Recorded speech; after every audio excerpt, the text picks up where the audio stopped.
Suzuki Mehran 30 साल से पाकिस्तान की ऑटो मार्केट की सबसे ज़्यादा मकबूल और फ़रोख्त होने वाली गाड़ी है, जिसकी वजह पेट्रोल की बचत, सस्ते तरीन स्पेयर पार्ट्स और अच्छी रीसेल वैल्यू का होना है। इस गाड़ी को 1988 में सुजुकी एफएक्स के मुतबादिल के तौर पर मुतारिफ करवाया गया था और उसके बाद से कंपनी ने इसमें चंद मामूली तब्दीलियां करके इसे यूरो 2 टेक्नोलॉजी से अपग्रेड कर दिया था। सुजुकी ने गुज़िश्ता साल ऐलान किया था कि पाक सुजुकी की 800 सीसी गाड़ी मेहरान की तैयारी और फरोख्त जल्द बंद कर दी जाएगी। ताहम पाक सुजुकी की जानिब से हतमी तारीख का ऐलान नहीं किया गया था, मगर अब पाक सुजुकी की जानिब से हतमी तारीख का ऐलान करते हुए एक बाकायदा सर्कुलर भी जारी कर दिया गया है। इस सर्कुलर के मुताबिक कहा गया है कि 30 साल से पाकिस्तान की ऑटो मार्केट की सबसे मकबूल गाड़ी की तैयारी और फरोख्त अप्रैल 2019 में बंद कर दी जाएगी। फिलहाल पाक सुजुकी की मेहरान की तैयारी जारी रहेगी। पाक सुजुकी मेहरान मार्च 2019 तक तैयार की जाती रहेगी,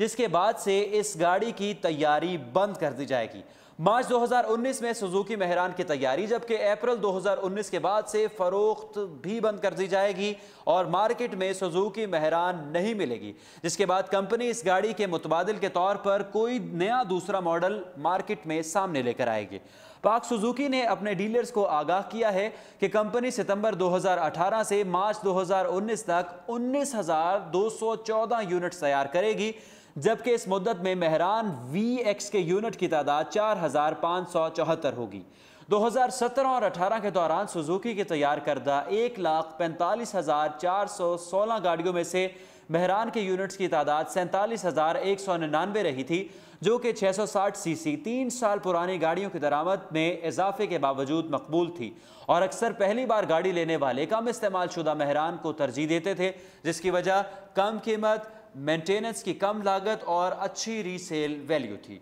डीलर्स के पास अब वक्त है और वो पाक सुजुकी से दरख्वास्त कर सकते हैं कि बहरान की प्रोडक्शन नई ऑल्टो के साथ जारी रखी जाए और इस गाड़ी को वक्त के साथ अपनी मौत आप मरने दिया जाए, क्योंकि डीलर्स इससे शदीद नुकसान से दो चार हो सकते हैं। बहुत से मार्केट में ऐसे डीलर्स बैठे हैं जो सिर्फ इस गाड़ी के स्पेयर पार्ट्स बनाते हैं और मार्केट में उसे बड़ी तादाद में फ़रोख्त करके मुनाफा कमाते हैं। उन डीलर्स को मेहरान की जो आमद है उसकी मअतली से शदीद नुकसान का सामना करना पड़ सकता है। वो डीलर्स जो पहले ही नई ऑल्टो के मैन्युफैक्चरिंग पार्ट्स पर काम कर रहे हैं, उनका कहना है कि अभी इस मुतवक्के 660 सीसी गाड़ी की कामयाबी पर बात करना क़ब्ल अज़ वक्त होगा, क्योंकि उन्हें इसकी कीमत या कंपनी की मार्केट की हिकमत अमली के बारे में कुछ भी इल्म नहीं है।